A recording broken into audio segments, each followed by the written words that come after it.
अल्लाह कैसे हो दोस्तों। उम्मीद है सब ठीक है, खैरियत से होंगे। देखिए आज के इस लेसन के अंदर, आज के इस सेशन में आपके सामने स्टॉक मार्केट की बिल्कुल बेसिक चीज़ों को कवर किया जाएगा। ठीक, ये बेसिक चीज़ें जो स्टॉक मार्केट की हैं ये बहुत इंपॉर्टेंट हैं। अगर इनको नहीं जानते हैं तो शेयर मार्केट में रहते हुए भी ये समझ लीजिए कि आप अनजान रहेंगे। तो चलिए स्टार्ट करते हैं अब आगे। आज का लेसन है लेसन नंबर 1। लेसन नंबर 1 में हम क्या कवर करेंगे? Introduction of of share market. Share market के का तारुफ, शेयर मार्केट का इंट्रोडक्शन आपके सामने आज पेश किया जाएगा। Presented by NS wealth academy. अब हम आते हैं सबसे पहले अपनी स्क्रीन की तरफ। हमारी स्क्रीन पे पहले नंबर पे एक सवाल है, what is share market? Share market क्या है? ठीक है, तो पहला जो सवाल है व्हाट इज शेयर मार्केट, इस सवाल से ही ये बात समझ में आ रहा है कि हमको स्टॉक मार्केट कह लीजिए या शेयर मार्केट कह लीजिए, शेयर मार्केट के बारे में हम जानेंगे कि ये क्या चीज़ है। ठीक है, तो सबसे पहला सवाल आपने देखा, what is share market? Share market क्या है? तो इस सवाल का जवाब हम समझेंगे शेयर मार्केट का मतलब। पहले ही नंबर पर शेयर मार्केट का मतलब, तो दो लफ्ज से मिलकर यह बना है शेयर मार्केट। पहला लफ्ज है शेयर, जिसका मतलब होता है हिस्सा। दूसरा लफ्ज है मार्केट, मार्केट का मतलब होता है बाजार। तो अब इन दो लफ्जों को जब हम मिला रहे हैं तो दोनों लफ्जों को मिलाने से समझ में आता है हिस्सों का बाजार, यानी ऐसी मार्केट जहां पर हिस्सों का लेन देन होता है। ठीक है, ये जो स्टॉक मार्केट है, ये शेयर मार्केट है, यहाँ पर क्या होता है, हिस्से खरीदे और बेचे जाते हैं। अब आगे आप मुख्तसर लफ्जों में ये समझिए कि कंपनी में किसी भी दर्जे की अगर हिस्सेदारी है तो कहा जाएगा शेयर होल्डिंग। यानी हमारी कंपनी के अंदर अगर हिस्सेदारी है तो हम यूं कहेंगे कि इस कंपनी में हमारी शेयर होल्डिंग है। ठीक है, और जिसकी होल्डिंग है उसे कहा जाएगा शेयर होल्डर। यहां तक बात उम्मीद है आपको समझ में आ गई, ये बात क्लियर होगी। अब हम आगे बढ़ते हैं। तो जब आपने ये समझ लिया कि शेयर मार्केट के अंदर हिस्सों का लेन देन होता है, तो अब ये हिस्से हमें कहाँ से मिलेंगे और कैसे मिलेंगे? तो इन सब तफसीलात की तरफ बढ़ने से पहले जो छोटी छोटी चीजें, बुनियादी चीजें हैं, उनको हम एक एक करके स्टेप बाय स्टेप समझते चलेंगे। ठीक है, तो पहले लफ्ज में पहले नंबर पे आपको स्क्रीन पर नजर आ रहा होगा प्राइवेट लिमिटेड कंपनी। ये क्या मतलब है इसका? देखिए, जो हम हिस्से जो खरीदते हैं, जो हिस्से बेचते हैं, इसकी जरूरत क्यों पेश आती है? पहला सवाल ये है। तो उसका सीधा सा जवाब ये है कि देखिए, एक कंपनी होती है छोटी सी, किसी के पास भी कोई एक कंपनी है, मिसाल के तौर पर, जैसे मिसाल के तौर पे आप में से किसी ने कंपनी बना ली एक्स वाई जेड के नाम से। ठीक, तो एक्स वाई जेड एक कंपनी है आपकी। ठीक है, तो जब ये कंपनी होती है तो इसमें के एक भी मालिक हो सकते हैं, एक से ज्यादा, दो, तीन, चार, पाँच, छह हो सकते हैं मालिक। तो ये सारे मालिकान मिलकर जो कंपनी बनाते हैं वो कंपनी बनती है प्राइवेट लिमिटेड, यानी कुछ प्राइवेट लोगों की वो कंपनी। ठीक है, उसमें किसी और की हिस्सेदारी नहीं है। जिन लोगों की है बस वो लोग प्राइवेट हैं। तो अब ये कंपनी जो प्राइवेट लिमिटेड कंपनी है, इनका लिमिटेड काम होता है, एक लेवल के अंदर काम होता है। अब ये चाहते हैं कि हम अपने काम को बढ़ाएं और आगे बढ़ाएं। तो जो प्राइवेट लिमिटेड कंपनी जिसके अंदर सिर्फ कुछ ही लोगों की हिस्सेदारी होती है, जिनको प्रोमोटर्स कहा जाता है यानी मालिकान, जब ये अपनी कंपनी को आगे बढ़ाना चाहते हैं तो इसके लिए इनको करना क्या होता है? ये जो है लोगों के सामने आते हैं कि भाई हमारी कंपनी जो है पहले 100 करोड़ की थी, अब हमें 1000 करोड़ रुपए चाहिए। तो 100 करोड़ रुपए थे हमारे पास, हमने 500 करोड़ तो इकट्ठा कर लिए, 500 करोड़ की कमी पड़ रही है। अब ये 500 करोड़ कहाँ से इकट्ठा करेंगे? तो एक तरीका ये है कि बैंक से उधार ले लें। बैंक से उधार लेंगे तो बैंक को पता चलेगा, चुकाते चुकाते थक जाएंगे।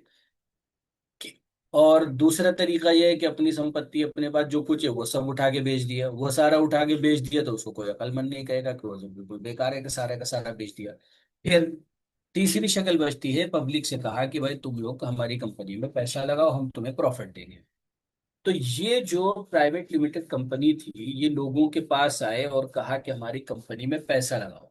तो जब इन्होंने, प्राइवेट ने, लोग पब्लिक के सामने पेशकश की कि आप हमारी कंपनी में पैसा लगाओ, हम आपको प्रॉफिट देंगे।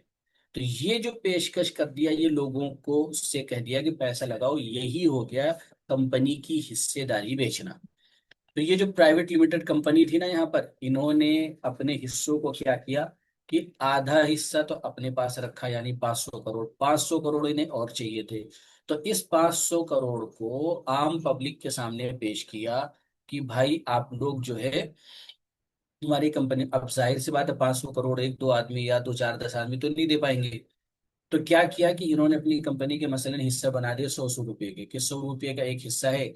एक आदमी जो भी आदमी जितने हिस्से लेना चाहता है 100 रुपए के साथ दे दो। तो अब किसी ने 10 हिस्से लिए, किसी ने 20 लिए, किसी ने 100 लिए, किसी ने 1000 हिस्से लिए। ठीक है, तो ये 100-100 रुपए में सारे हिस्से मिल गए लोगों को। कंपनी में हिस्सेदारी मिल गई और कंपनी को पैसा मिल गया। आगे बात समझ में यहाँ तक? यहाँ तक बात क्लियर होगी, चलिए। तो यही प्राइवेट लिमिटेड कंपनी जब इसने लोगों के सामने अपने हिस्से को पेश कर दिया, तो यही मार्केट, यही कंपनी कन्वर्ट होके चली जाएगी पब्लिक लिमिटेड कंपनी के अंदर, जो आपको यहाँ नजर आ रहा है। तो पब्लिक लिमिटेड क्या होता है कि जब कंपनी को बड़ा काम करना होता है तो उसके लिए उसको बहुत ज्यादा अमाउंट की, बहुत ज्यादा पैसों की जरूरत होती है।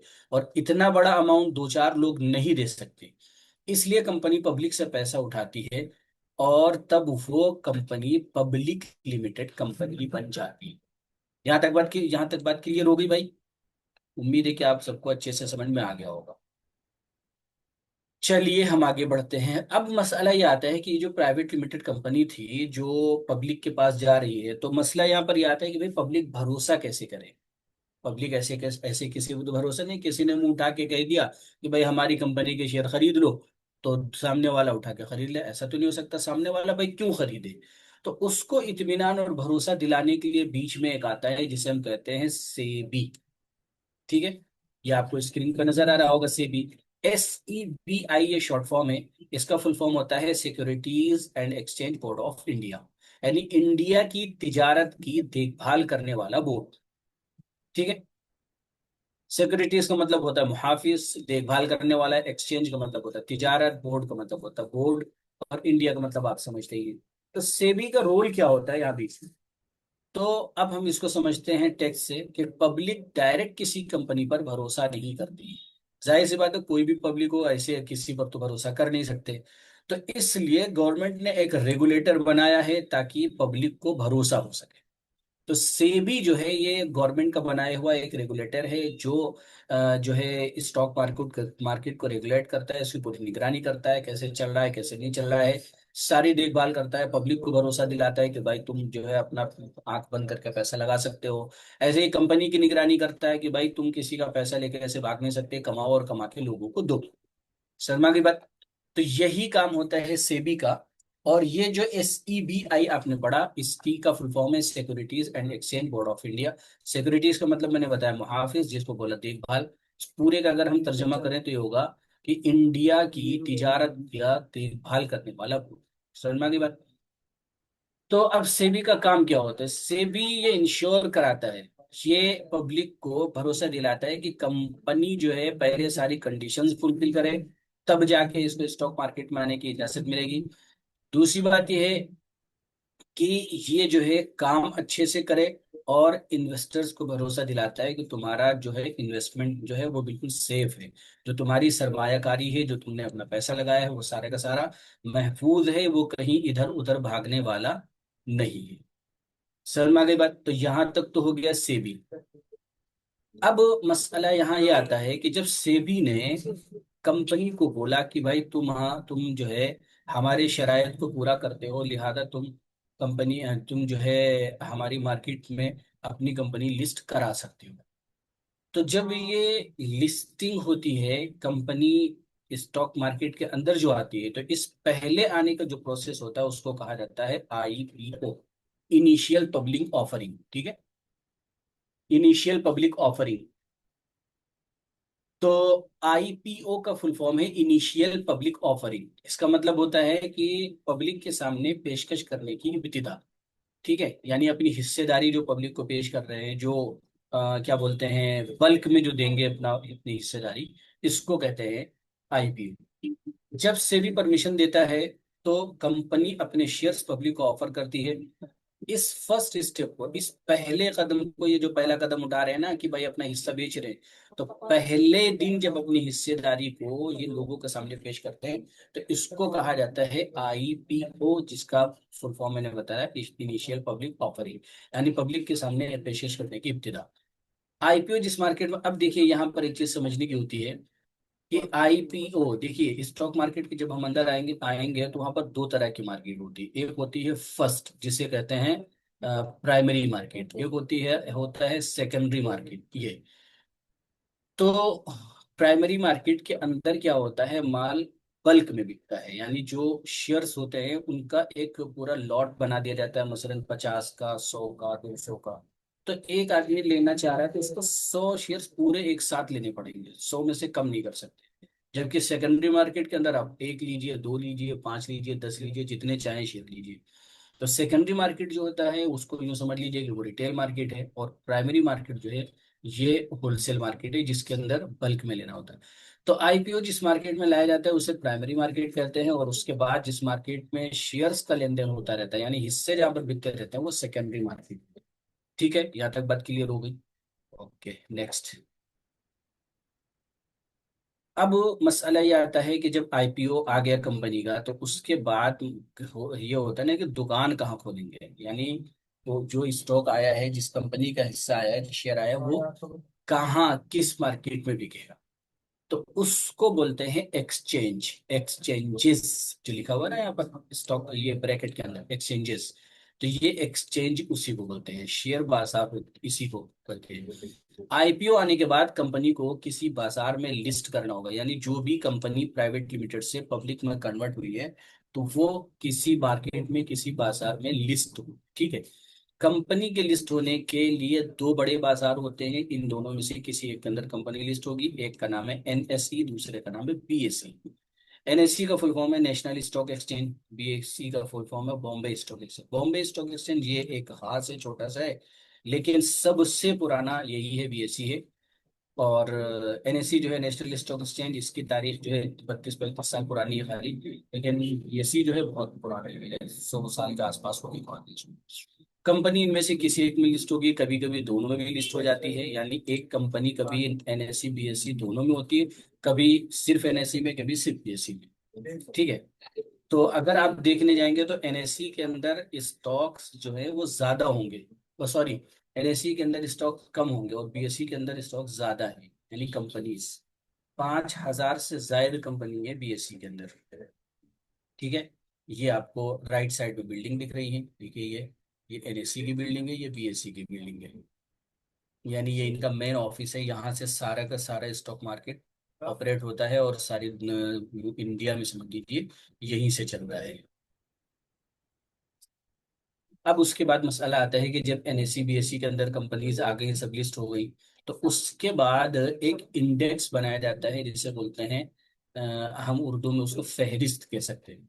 तो इंडेक्स के क्या होता है, इंडेक्स का काम होता है, देखिए कि मुख्तसर को देखकर मुतव्वल का पता लगाना, यानी छोटा सा मुख्तसर सा शॉर्ट सा देखा, और शॉर्ट देखने के बाद फिर पूरे बड़े इलाके का उससे पता लगाना। ठीक है, ये होता है मसला। तो इंडेक्स जो है, ये दो तरह के इंडेक्स होते हैं, निफ्टी एंड सेंसेक्स। एनएससी के जो के का जो इंडेक्स है वो निफ्टी कहलाता है, इसके अंदर 50 अच्छी कंपनीज होती हैं। और बीएससी का इंडेक्स जो है वो सेंसेक्स कहलाता है। ठीक है।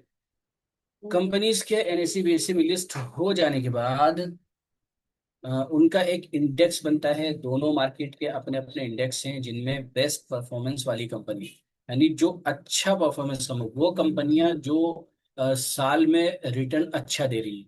देखिए एक बात याद रखिएगा कि जो भी कंपनीज होती हैं उनका क्वार्टरली रिजल्ट भी आता है और ईयरली रिजल्ट भी, यानी हर 3 महीने पे एक रिजल्ट आता है, छोटा रिजल्ट होता है, और हर साल में एक बार पूरी कंपनी का ओवरऑल रिजल्ट आता है। ठीक है। तो इसमें सालाना रिजल्ट में देखा जाता है कि कंपनी की परफॉर्मेंस इस साल अच्छी रही या खराब रही। अगर इनकी सेल ग्रोथ अच्छी है, प्रॉफिट अच्छा दे रहे हैं, और पब्लिक को जो है रिटर्न अच्छा दे रहे हैं, आरओसी सब से बला बला, ये सारी चीजें अच्छी हैं, तो ये अच्छी परफॉर्मेंस वाली कंपनी कहलाएगी, और इसको निफ्टी के अंदर ले लेते हैं, इंडेक्स के अंदर, यानी फेरिस के अंदर। और अगर यही परफॉर्मेंस इनकी खराब हो तो इंडेक्स से बाहर भी कर देते हैं। इंडेक्स होता क्या है? इंडेक्स जो है एक स्टेटिस्टिकल मेजर है। इंडेक्स जो है ये एक स्टेटिस्टिकल मेजर है जो एक सिलेक्टेड ग्रुप ऑफ स्टॉक्स की ओवरऑल परफॉर्मेंस को रिप्रेजेंट करता है। समझ गई बात? क्या मतलब है? इंडेक्स जो है ये एक, समझ लीजिए, एक ऐसा आला है नापने का, जांचने का, एक ऐसा आला है जो कुछ मुंतखब स्टॉक्स के का जो है ओवरऑल उनकी परफॉर्मेंस क्या है, कि उनका रिप्रेजेंटेशन क्या है, कैसे काम कर रहे हैं। तो इस चीज को दिखाता है इंडेक्स। क्या मतलब है? मतलब यूँ समझिए शॉर्ट लफ्जों में कि जैसे ये एक इतना बड़ा सा बाजार है, ठीक है। इस इतने बड़े बाजार का एक छोटा सा ये इंडेक्स बनाया। इस इंडेक्स को हम देखेंगे कि इसके अंदर अगर ग्रोथ है, यानी बुलिश मार्केट है, तो हम ये अंदाजा लगाएंगे कि इस पूरे बाजार के अंदर आज के दिन मार्केट में उछाल होगी। और जब इसके अंदर गिरावट होगी तो पूरे के अंदर गिरावट होगी, ठीक है। तो ये कहलाता है इंडेक्स। अब आगे चलिए, एनएससी में 50 अच्छी कंपनीज होती हैं और इसके इंडेक्स का नाम होता है निफ्टी 50। 50 अच्छी कंपनी होती है ना, तो बीसी के अंदर 30 अच्छी कंपनी होती है और इसका नाम होता है सेंसेक्स। ठीक। निफ्टी 50 को हम देख लेंगे ना, यानी इन 50 कंपनी के निफ्टी के चार्ट को देखेंगे और इससे पता चल जाएगा कि एनएससी के अंदर जो जो 2-2.5 हजार कंपनीज है उन सब के अंदर आज उछाल होगा, आज बुलिश होगी। और निफ्टी हम जिस दिन देखेंगे कि निफ्टी गिर रहा होगा, तो मोस्ट ऑफ द कंपनीज जो होंगी, मोस्टली कंपनीज होंगी जो गिर रही होंगी।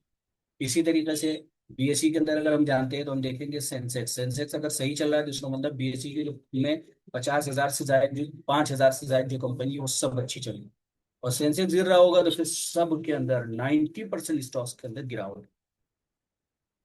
ठीक। अब जब यहां तक समझ लिया तो आगे हम समझते हैं सेक्टर को। सेक्टर क्या होता है? सेक्टर जो है, सेक्टर का मुद्दू तर्जमा करें तो कहलाएगा, ये कहलाएगा गलियारा। गली, यानी किसी भी मार्केट के अंदर जाते हैं तो हर मार्केट के अंदर देखो एक एक गली होती है अलग अलग। ठीक। जैसे मिसाल के तौर पर एक मार्केट के अंदर गए तो एक मार्केट के अंदर गए तो वहां पर जैसे कपड़े की गली होगी, एक होगी ज्वेलरी की, एक होगी जूते चप्पलों की। तो ऐसे अलग अलग अलग जो गलियां होती है ये कहलाती हैं सेक्टर्स। ठीक है, स्टॉक मार्केट के अंदर भी ऐसे ही सेक्टर्स होती है। तो सेक्टर एक ग्रुप ऑफ कंपनीज होता है जो सेम जो सेम टाइप का बिजनेस करते हैं या एक ही इंडस्ट्री में काम करते हैं। ठीक। एक ही इंडस्ट्री का, पूरे इंडस्ट्री का काम होगा, या एक ही तरह का काम करने वाली जो कंपनीज होती हैं उनको एक सेक्टर के अंदर डाला जाता है। ठीक है। जैसे कि देखिए ये बुलबुल के अंदर आप देखेंगे, इसके अंदर जो है कैपिटल मार्केट्स हो, कैपिटल गुड्स हो गया, बेसिक मटेरियल्स हो गया, सर्विसेज हो गए, हेल्थ केयर हो गया, टेक्नोलॉजी हो गया, फाइनेंशियल, यूटिलिटीज, ट्रांसपोर्टेशन। तो ये अलग अलग सेक्टर्स हैं जिन सेक्टर्स में काम करने वाली कंपनियां उन सेक्टर्स हैं। जैसे यहाँ पर आप एग्जांपल में देखिए, बैंकिंग सेक्टर है, ये एक सेक्टर हो गया बैंकिंग। अब इसके अंदर HDFC, SBI, ICI, Axis, Kotak Mahindra, गुलाब। आईटीए सेक्टर हो गया, इंफॉर्मेशन टेक्नोलॉजी की, इसके अंदर इन्फोसिस हो गया, टीसीएस, विप्रो, एचसीएल। जितनी भी आईटी में काम करने वाली सारी कंपनी इस सेक्टर की। फार्मा सेक्टर में सन फार्मा, डॉक्टर रेड्डी, सिप्ला, ब्ला ब्ला। ऑटोमोबाइल हो गया, एफएमसीजी हो गया। इस तरीके से अलग अलग सेक्टर्स के अंदर जो कंपनीज लिस्ट हुई हैं एनएससी में या बीएससी में, उनको अलग अलग सेक्टर्स के अंदर बांट दिया जाता है। ठीक है। तो ये आपने आज के लेसन में पढ़ा कि स्टॉक मार्केट की बेसिक चीजें क्या है। तो आज बेसिक में आपने जाना एनएससी बीएससी क्या है, इंडेक्स क्या है, सेक्टर क्या है। ठीक। तो इन सारी चीजों को जानना बहुत जरूरी है। इसी तरीके से आईपीओ की बहुत सारी किस्में हैं।